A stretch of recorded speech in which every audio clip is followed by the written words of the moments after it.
जय श्री सद्गुरु देवाय नमः। जय श्री गणपति देवाय नमः।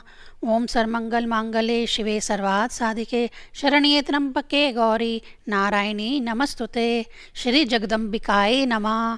ओम ऐं ह्रीं क्लीं चामुंडाय विच्चे। श्रीमद्देवी भागवत महापुराण दूसरा खंड 10वां स्कंद पहला अध्याय। स्वयं भू मनु की उत्पत्ति, उनके द्वारा भगवती की आराधना। नारद जी बोले, हे नारायण, हे धरा के आधार, हे सर्वपालन कारण, आपने पापों का नाश करने वाले देवी चरित्र का वर्णन कर दिया। सभी मनवंतरों में वे देवी जो जो स्वरूप धारण करती हैं तथा जिस जिस स्वरूप से उन महेश्वरी का प्रादुर्भाव हुआ है, भगवती की महिमा से युक्त उन समस्त प्रसंगों का अब आप हमसे सम्यक वर्णन करें। जिस प्रकार से तथा जिस जिस मंत्र अथवा स्तोत्र से भगवती का पूजन तथा स्तवन किया गया है और वे भक्त वत्सला देवी भक्तों का जिस प्रकार मनोरथ पूर्ण करती हैं, सुनने की अभिलाषा वाले हम लोगों से आप देवी के उस उत्तम चरित्र का वर्णन कीजिए जिससे महान सुख प्राप्त होता है। श्री नारायण बोले, हे महर्षि, भक्तों के हृदय में भक्ति उत्पन्न करने वाले, महान संपदा प्रदान करने वाले तथा पापों का शमन करने वाले देवी चरित्र का अब आप श्रवण कीजिए। सब प्रथम जगत के मूल कारण महान तेजस्वी लोक पितामह ब्रह्मा चक्रधारी देवादेव भगवान विष्णु के नाभि कमल से प्रद्युत हुए। हे महामते, विष्णु के नाभि कमल से प्रकट होकर उन चतुर्मुख ब्रह्मा ने स्वयंभू नामक मनु को अपने मन से उत्पन्न किया। इस प्रकार वे मनु परमेश्वरी ब्रह्मा के मानस पुत्र कहलाए। पुनः ब्रह्मा जी ने धर्म स्वरूपाणी शतरूपा को उत्पन्न किया और उन्हें मनु की पत्नी के रूप में प्रतिष्ठित किया। तत्पश्चात वे मनु क्षीर सागर के परम पवित्र तट पर महान सौभाग्य प्रदान करने वाली जगदम्बा की आराधना करने लगे। वहाँ पर देवी की मृण्मय मूर्ति बनाकर पृथ्वीपति मनु एकांत में उन भगवती के वांग्भव मंत्र का जप करते हुए उनकी उपासना में तत्पर हो गए। नियमों तथा व्रतों का पालन करते हुए निराहार रहकर श्वास को नियंत्रण करके वे 100 वर्षों तक निरंतर पृथ्वी पर एक पैर से खड़े रहे। महात्मा मनु ने काम तथा क्रोध पर विजय प्राप्त कर ली। अपने हृदय में भगवती के चरणों का चिंतन करते हुए वे किसी स्थावर की भांति हो गए। उनकी उस तपस्या से जगन्मयी भगवती प्रकट हो गई और उन्होंने यह दिव्य वचन कहा, हे भूपाल, तुम वर मांगो। तब देवी का आनंददायक वचन सुनकर महाराज मनु ने देवताओं के लिए परम दुर्लभ अपने मनोअभिलाषित उन श्रेष्ठ वरों की याचना की। मनु बोले, हे देवी, हे विशाल नयने, हे समस्त प्राणियों के भीतर निवास करने वाली, आपकी जय हो। हे मान्य, हे पूज्य, हे जगद्धात्री, हे सर्व मंगल मांगल्ये, आपके कटाक्ष पात्र मात्र से पद्म योनि ब्रह्मा जगत की सृष्टि करते हैं, भगवान विष्णु पालन करते हैं और रुद्र क्षण भर में संहार करते हैं। शचीपचि इंद्र आपके ही आज्ञा से तीनों लोकों पर शासन करते हैं। आपके ही आदेश पर यमराज दंड के द्वारा प्राणियों को नियंत्रण करते हैं तथा जलचर जीवों के स्वामी वरुण देव हम जैसे प्राणियों का पालन करते हैं। आप ही की कृपा से कुबेर निधियों के अविनाशी अधिपति के रूप में प्रतिष्ठित हैं। अग्नि, नैवेत्र, वायु, ईशान और शेषनाग आप ही के ही अंश से उत्पन्न हुए हैं और आपकी ही शक्ति से परिवर्धित हैं। फिर भी हे देवी, यदि इस समय आप मुझे वर देना चाहती हैं तो हे शिवे, सृष्टि कार्य में आने वाले मेरे सभी विघ्न क्षीण होकर नष्ट हो जाएं। जो भी लोग वांग्भव बीज मंत्र के उपासक हों, उनके कार्यों की सिद्धि शीघ्र ही हो जाए। हे देवी, जो लोग इस संवाद को पढ़ें और दूसरों को सुनाएं, उनके लिए इस लोक में भोग तथा मोक्ष सुलभ हो जाए। हे शिवे, उन्हें पूर्व जन्मों की स्मृति बनी रहे और वे वक्ता तथा वाणी सौष्ठव से संपन्न रहे। उन्हें ज्ञान की सिद्धि तथा कर्म योग की भी सिद्धि प्राप्त हो। साथ ही उनके यहाँ पुत्र पौत्र की समृद्धि निरंतर होती रहे। यही मेरा आपसे निवेदन है। पहला अध्याय समाप्त। दूसरा अध्याय। देवी द्वारा मनु को वरदान। नारद जी का विंध्या पर्वत से सुमेरु पर्वत की श्रेष्ठता कहना। श्री देवी बोली, हे भूमिपाल, हे महाभाव, हे मनुजा अधिप, यह सब पूर्ण होगा। तुमने जो जो मांगा है वह मैं तुम्हें दे रही हूँ। बड़े बड़े दैत्यों का संहार करने वाली तथा अमोघ पराक्रम वाली मैं तुम्हारे द्वारा किए गए वाग्भव मंत्र के जप से तथा तप से निश्चित रूप से प्रसन्न हूँ। हे वत्स, तुम्हारा राज्य निष्कंटक होगा और तुम्हारे पुत्र वंश की वृद्धि करने वाले होंगे। तुम मेरे प्रति दृढ़ भक्ति वाले रहोगे और अंत में परम पद प्राप्त करोगे। इस प्रकार उन महात्मा मनु को वर देकर महादेवी जगदम्बा उनके देखते देखते विंध्या पर्वत पर चली गईं। यह वही विंध्याचल है जो सूर्य के मार्ग का अवरोध करने के लिए आकाश को छूता हुआ ऊपर की ओर बढ़ने के लिए प्रवृत्त था और महर्षि अगस्त्य ने उसे रोक दिया था। हे मुनिश्रेष्ठ, वरदायिनी तथा परमेश्वरी वे विष्णु भंगनी विंध्यावासिनी सभी लोगों के लिए पूज्य हो गई। ऋषि बोले, हे सूजी, यह विंध्याचल कौन है? आकाश को छूता हुआ वह क्यों बढ़ा? उसने सूर्य के मार्ग का अवरोध क्यों किया? और मैत्रा वरुणी अगस्त्य जी ने उस महान ऊंचे पर्वत को बढ़ने से क्यों रोक दिया? यह सब आप विस्तार से मुझे बतलाइए। हे साधु, आपके मुख से निःसृत देवी चरित्र रूपी अमृत का पान करते हुए हम सब तृप्त नहीं हो रहे हैं, अपितु तृष्णा बढ़ती ही जा रही है। सूजी बोले, संपूर्ण पर्वतों में श्रेष्ठ विंध्याचल नामक एक पर्वत था। वह बड़े बड़े वनों से संपन्न तथा अति विशाल वृक्षों से घिरा था। वह अनेक प्रकार के पुष्पों से लदी हुई लताओं तथा विल्लरियों से आच्छादित था।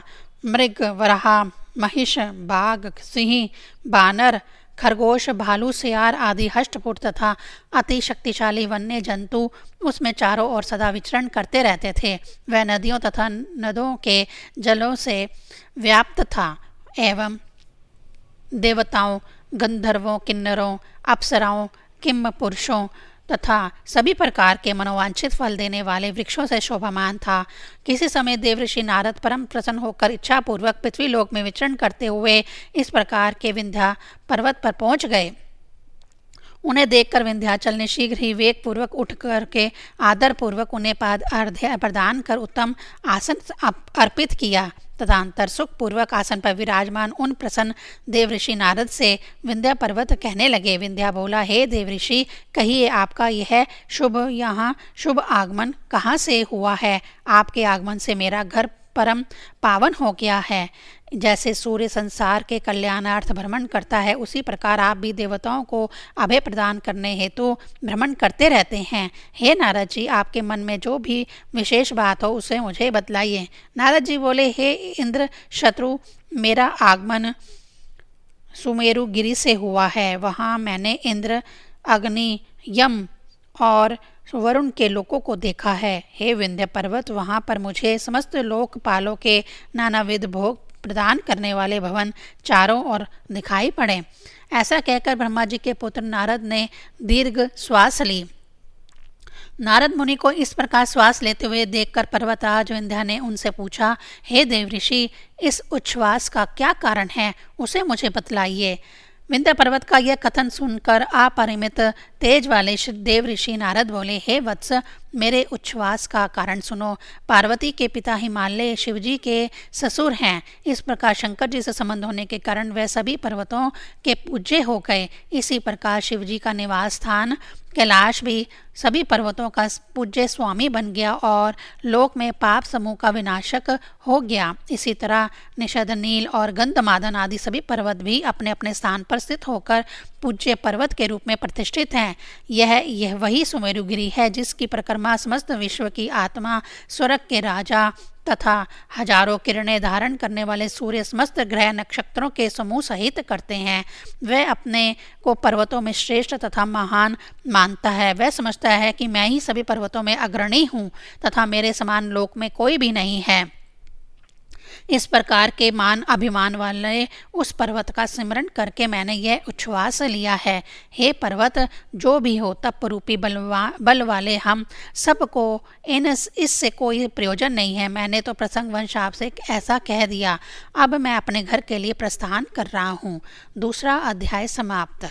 तीसरा अध्याय। विंध्या पर्वत का आकाश तक बढ़कर सूर्य के मार्ग का को अवरुद्ध कर लेना। सूत जी बोले, हे ऋषियों, इस प्रकार विंध्यागिरी से वार्तालाप करके परम स्वतंत्र तथा स्वेच्छापूर्वक विचरण करने वाले महामुनि देव ऋषि नारद ब्रह्मलोक चले गए।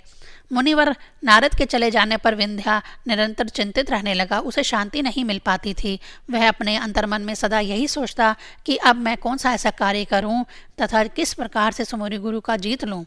इस समय मुझे ना तो शांति मिल पा रही है और ना ही तो मेरा मन ही सुस्थिर हो पा रहा है। मेरे उत्साह, सम्मान, यश तथा कुल को धिक्कार है। मेरे बल तथा पुरुषार्थ को धिक्कार है। पूर्वकालीन महात्माओं ने भी ऐसा ही कहा है। इस प्रकार चिंतन करते हुए विंध्यागिरी के मन में कर्तव्य के निर्णय में दोष उत्पन्न कर देने वाली बुद्धि का उदय हो गया। सूर्य, सभी ग्रह, नक्षत्रों समूह से युक्त होकर सुमेरु पर्वत की सदा परिक्रमा करते रहते हैं, जिससे यह सुमेरु गुरु अभिमान में चूर रहता है। मैं अपने शिखरों से उस सूर्य का मार्ग रोक दूंगा। तब इस प्रकार अवरुद्ध हुए ये सूर्य सुमेरु गिरी का परिक्रमण कैसे कर सकेंगे। इस समय मेरे द्वारा सूर्य का मार्ग अवरोध कर दिए जाने से उस दिव्य सुमेरु गिरी का अभिमान निश्चित रूप से खंडित हो जाएगा। ऐसे निश्चय करके विंध्यगिरि अपने शिखरों से आकाश को छूता हुआ बढ़ने लगा और अच्युत श्रेष्ठ शिखरों से संपूर्ण आकाश को व्याप्त करके व्यवस्थित हो गया। वह प्रतीक्षा करने लगा कि कब सूर्य उदय हो और कब मैं उनका मार्ग अवरुद्ध करूं। इस प्रकार उसके सोचते सोचते वह रात्रि व्यतीत हो गई और विमल प्रभात का आगमन हो गया। अपनी किरणों से दशाओं को अंधकार रहित करते हुए भगवान सूर्य उदाचल पर उदित होने के लिए प्रकट होने लगे। सूर्य की शुभ किरणों से आकाश स्वच्छ प्रकाशित होने लगा। कमलिनी खिलने लगी और कुमुदिनी संकुचित होने लगी। सभी प्राणी अपने अपने कार्य में लग गए। इस प्रकार पूर्वाह्न, अपराह्न तथा मध्याह्न के विभाग से देवताओं के लिए हव्य, कव्य तथा भूत बलि का संवर्धन करते हुए प्रभा के स्वामी सूर्य चिरकालीन वराह अग्नि से संतप्त तथा वियोगिनी कामनी सदृश प्राची तथा आग्नेयी दिशाओं का आश्वासन देकर एवं पुनः अग्नि दिशा को छोड़कर बड़ी तेजी से दक्षिण दिशा की ओर प्रस्थान करने का प्रयास करने लगे। किंतु जब वे सूर्य आगे नहीं बढ़ सके तब उनका सारथी अरुण कहने लगा। अरुण बोला, हे सूर्य, अत्यधिक अभिमानी विंध्यगिरि आपका मार्ग रोककर आकाश में स्थित हो गया है। वह सुमेरु गिरि से स्पर्धा करता है और आपके द्वारा सुमेरु की जाने वाली परिक्रमा प्राप्त करने की अभिलाषा रखता है। सूत जी बोले, अरुण का यह वचन सुनकर सूर्य सोचने लगे, अहो, आकाश का भी मार्ग अवरुद्ध हो गया। यह तो महान आश्चर्य है। प्रायः कुमार्ग पर चलने वाला पराक्रमी व्यक्ति क्या नहीं कर सकता। देव बड़ा बलवान होता है। आज मेरे घोड़ों का मार्ग रोक दिया गया है। राहु की भुजाओं में जकड़े जाने पर जो क्षण भर के लिए भी नहीं रुकता था, वही मैं चिरकाल से अवरुद्ध मार्ग वाला हो गया हूँ। बलवान विधाता अब ना जाने क्या करेगा। इस प्रकार सूर्य का मार्ग अवरुद्ध हो जाने से समस्त लोक तथा लोकेश्वर कहीं भी शरण नहीं प्राप्त कर सके और वे अपने अपने कार्य संपादित करने में अक्षम हो गए। चित्रगुप्त आदि सभी लोग जिन सूर्य से समय का ज्ञान करते थे, वे ही सूर्य आज विंध्यगिरि के द्वारा अवरुद्ध कर दिए गए। अहो, देव भी कितना विपरीत हो जाता है। जब स्पर्धा के कारण विंध्या ने सूर्य को रोक दिया, तब स्वधाकार नष्ट हो गए और संपूर्ण जगत भी नष्ट प्राय हो गया। पश्चिम तथा दक्षिण के प्राणी रात्रि के प्रभाव में थे और निद्रा से नेत्र बंद किए हुए थे। साथ ही पूर्व तथा उत्तर के प्राणी सूर्य की प्रचंड गर्मी से दग्ध हो रहे थे। प्रजाओं का विनाश होने लगा। बहुत से प्राणी मर गए, कितने ही नष्ट हो गए, कितने भग्न हो गए। संपूर्ण जगत में हाहाकार मच गया और श्राद्ध तर्पण से जगत रहित हो गया। इंद्र सहित सभी देवता व्याकुल होकर आपस में कहने लगे कि अब हम लोग क्या करें। तीसरा अध्याय समाप्त। चौथा अध्याय। देवताओं का भगवान शंकर से विंध्या पर्वत की वृद्धि रोकने की प्रार्थना करना और शिवजी का उन्हें भगवान विष्णु के पास भेजना। सूत जी बोले, हे मुनियों, तत्पश्चात इंद्र आदि सभी प्रधान देवगण ब्रह्मा जी को आगे करके भगवान शिव की शरण में गए। गिरि पर शयन करने वाले तथा चंद्रमा से सुशोभित मस्तक वाले देवदेव शिव को प्रणाम करके वे देवता उनके सन्मुख खड़े हो गए और सुंदर महिमा से युक्त स्तोत्रों से उनका स्तवन करने लगे। देवता बोले, हे देव, हे गणाध्यक्ष, हे पार्वती द्वारा पूजित चरण कमल वाले हे भक्तजन को 8 सिद्धियों की विभूतियाँ प्रदान करने वाले आपकी जय हो। महामाया रूपी स्थली में विलास करने वाले परमात्मा वृषांक अम्बरेश कैलाशवासी अरिभद्रय मान्य मनु मान प्रदान करने वाले अज अनेक रूपों वाले अपनी आत्मा में रमण करने वाले शुंभु गणों के नाथ गिरि पर शयन करने वाले महान ऐश्वर्य प्रदान करने वाले तथा महाविष्णु के द्वारा स्तुत किए जाने वाले आप महादेव को नमस्कार है। विष्णु के हृदय कमल में निवास करने वाले महायोग में रत रहने वाले योग से प्राप्त होने वाले योग स्वरूप तथा योगियों के अधीश्वर को नमस्कार है। योगेश योगों के फलदाता दीनों को दान देने में तत्पर तथा दया सागर की साक्षात मूर्ति आपको नमस्कार है। आर्त प्राणियों का कष्ट निवारण करने वाले उग्र पराक्रम वाले गुण मूर्ति वृष ध्वज काल स्वरूप तथा कालों का भी काल आपको नमस्कार है। सूत जी बोले यज्ञ भोक्ता देवताओं के द्वारा इस प्रकार स्तुति किए गए वृष ध्वज देवेशिव उन श्रेष्ठ देवताओं से हंसते हुए गंभीर वाणी में कहने लगे। श्री भगवान बोले हे स्वर्ग में निवास करने वाले हे उत्तम पुरुषों, मैं आप लोगों की स्तुति से प्रसन्न हूँ। हे श्रेष्ठ देवताओं, मैं आप सभी की मनोरथ पूर्ण करूँगा। देवता बोले हे सर्वदेवेश हे गिरीश हे शशि शेखर हे महाबल, आप दुखी प्राणियों का कल्याण करने वाले हैं, अतएव हमारा भी कल्याण कीजिए। हे पुण्य आत्मन, विंध्या नामक एक पर्वत है जिसने सुमेरुगिरी से द्वेष करके आकाश में अत्यधिक ऊपर उठकर सूर्य का मार्ग रोक दिया है और वह सबके लिए दुखदायी बन गया है। हे ईशान, उनकी वृद्धि को रोक दीजिए और सबके लिए कल्याणकारी बन जाइए। सूर्य की गति अवरुद्ध हो जाने पर लोगों को काल ज्ञान कैसे होगा? लोक में स्वाहा तथा स्वाधाकार के विलुप्त हो जाने पर हमें कौन शरण देगा? भय से पीड़ित हम देवताओं के लिए एकमात्र शरणदाता तो केवल आप ही परिलक्षित हो रहे हैं। हे पार्वती पते, हे देव, आप हम पर प्रसन्न होइए और हमारे कष्ट का निवारण कीजिए। श्री शिव बोले हे देवताओं, उस विंध्यागिरी की वृद्धि को रोकने की शक्ति इस समय मुझ में नहीं है। अब हम लोग भगवान लक्ष्मीकांत से यह समाचार कहेंगे। वे कारण रूपधारी समस्त कारणों के कारण आत्मा रूप गोविंद भगवान श्री कृष्ण हम लोगों के पूज्य स्वामी हैं। अतएव उन्हीं के पास जाकर हम कहेंगे और वे हमारा दुख दूर करने वाले होंगे।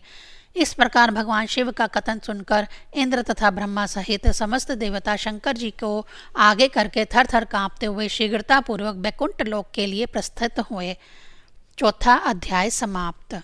पांचवा अध्याय देवताओं को बैकुंठ लोक में जाकर भगवान विष्णु की स्तुति करना। सूत जी बोले बैकुंठ में जाकर उन देवताओं ने कमल पत्र के समान नेत्रों वाले देव देवेश्वर रमाकांत जगत गुरु भगवान विष्णु को लक्ष्मी जी के साथ विराजमान देखा। वे गदगद वाणी से सत्कार करते हुए भक्तिपूर्वक स्रोत से उनकी स्तुति करने लगे। देवता बोले हे विष्णु, हे रमेश, हे आद, हे महापुरुष, हे पूर्वज, हे दैत्य शत्रु, हे कामजनक, हे संपूर्ण कामनाओं के फल प्रदान करने वाले, हे महावराह, हे गोविंद, हे महायज्ञ स्वरूप आपकी जय हो। हे महाविष्णु, हे ध्रुवेश, हे आद, हे जगत की उत्पत्ति के कारण, हे मत्स्य अवतार में वेदों का उद्धार करने के लिए आधार स्वरूप, हे सत्यव्रत, हे धराधीश, आप मत्स्यधारी को नमस्कार है। हे कच्छप अवतार, हे दैत्य शत्रु, हे देव कार्य सम्रक, आपकी जय हो। अमृत की प्राप्ति कराने वाले हे ईश्वर, आप कूर्म रूपधारी को नमस्कार है।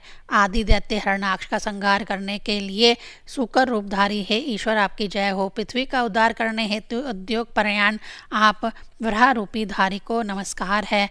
निहरसी का रूप धारण करके जिन्होंने वरदान से उन्मत्त अंगों वाले महान दैत्य हिरण्याकश्यप को अपने नखों से विदीर्ण कर डाला, उन नरसिंह भगवान को नमस्कार है। वामन रूप धारण कर जिन्होंने त्रिलोकी के ऐश्वर्य से मोहित राजा बलि को छला था, उन वामन रूपधारी को नमस्कार है। दुष्ट क्षत्रियों का संहार करने वाले कार्तिक वीर्य सहसा अर्जुन के शत्रु तथा रेणुका के गर्भ से उत्पन्न आप जमदग्नि पुत्र परशुराम को नमस्कार है। पुलस्त्य नंदन दुराचारी राक्षस रावण के सिर काटने में परम पटु अनंत प्रक्रम वाले अपने आप दशरथ पुत्र श्रीमान राम को नमस्कार है। राजाओं के लिए कलंक स्वरूप कंस दुर्योधन आदि दैत्यों के द्वारा भरा आक्रांत पृथ्वी का जिन महाप्रभु ने उद्धार किया तथा पापों का अंत करके जिन्होंने धर्म की स्थापना की, हे विभु, उन आप श्री कृष्ण भगवान को बार बार नमस्कार है। दुष्ट यज्ञों को विनष्ट करने तथा पशु हिंसा रोकने के लिए जिन्होंने बौद्ध स्वरूप धारण किया, उन आप बुद्ध देव को नमस्कार है। संपूर्ण जगत में म्लेच्छों का बाहुल्य हो जाने पर तथा दुष्ट राजाओं द्वारा प्रजाओं को पीड़ित किए जाने पर आपने कलगी रूप धारण किया था, उन आप देवादिदेव को नमस्कार है। हे देव, आपके ये 10 अवतार भक्तों की रक्षा के लिए तथा दुष्ट राक्षसों के विनाश के लिए ही हुए हैं, अतएव आप सभी प्राणियों का दुख हरने वाले हैं। भक्तों का दुख दूर करने के लिए आपने मोहिनी, स्त्री तथा जल जंतुओं का रूप धारण किया, अतएव हे देव, आपके अतिरिक्त दूसरा कौन दया सागर हो सकता है। आपकी जय हो। इस प्रकार पीताम्बरधारी देव देवेश श्री हरि का स्तवन करके उन श्रेष्ठ देवताओं ने भक्ति पूर्वक उन्हें साक्षातांग प्रणाम किया। उनकी स्तुति सुनकर गदाधर पुरुषोत्तम भगवान विष्णु और सभी देवताओं को हर्षित करते हुए बोले। श्री भगवान बोले, हे देवताओं, मैं आप लोगों की स्तुति से प्रसन्न हूँ। आप लोग शोक का त्याग कर दें, मैं आप लोगों के इस परम दुस्सह कष्ट को दूर करूँगा। हे देवताओं, आप लोग मुझसे परम दुर्लभ वर मांग लीजिए। आप लोगों की इस स्तुति के प्रभाव से अति प्रसन्न होकर मैं वर प्रदान करूँगा। जो मनुष्य प्रातःकाल उठकर मुझ में दृढ़ भक्ति रखकर इस स्तोत्र का पाठ करेगा, उसे कभी शोक स्पर्श नहीं कर सकेगा। हे देवताओं, दरिद्रता तथा दुर्भाग्य उसके घर पर आक्रमण नहीं कर सकेंगे। विघ्न, बाधाएं, बेताल, ग्रह तथा भ्रम राक्षस उसे पीड़ित नहीं कर सकते। वात, पित्त, कफ संबंधी रोग भी उसे नहीं होंगे। उसकी अकाल मृत्यु कभी नहीं होगी और उसकी संतानें दीर्घ काल तक जीवित रहेंगी। जो इस स्रोत का पाठ करेगा, उस मनुष्य के घर में सुख आदि सभी भोग साधन विद्यमान रहेंगे। अधिक कहने से क्या प्रयोजन। यह स्तोत्र सभी अर्थों का परम साधन करने वाला है। इस स्तोत्र का पाठ करने से मनुष्यों के लिए भोग तथा मोक्ष उनसे दूर नहीं रहेंगे। हे देवताओं, आप लोगों को जो कष्ट हो उसे आप निसंकोच बतलाइए, मैं उसे दूर करूँगा। इसमें आप लोगों का अणु मात्र भी संदेह नहीं करना चाहिए। इस प्रकार भगवान श्री भगवान का वचन सुनकर सभी देवताओं का मन प्रसन्नता से भर गया और वे पुनः कपि भगवान विष्णु से कहने लगे। 5वां अध्याय समाप्त। ओम ऐं ह्रीं क्लीं चामुंडायै विच्चे।